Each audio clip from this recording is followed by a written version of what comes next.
آمن الرسول بما أنزل إليه من ربه والمؤمنون كل آمن بالله وملائكته وكتبه ورسله لا نفرق بين أحد من رسله وقالوا سمعنا وأطعنا غفرانك ربنا وإليك المصير.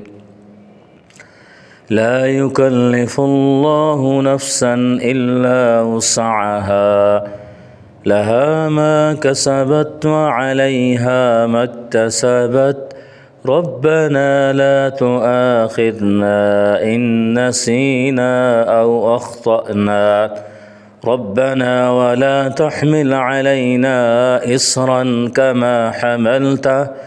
كما حملته على الذين من قبلنا ربنا ولا تحملنا ما لا طاقة لنا به واعف عنا واغفر لنا وارحمنا أنت مولانا فانصرنا على القوم الكافرين.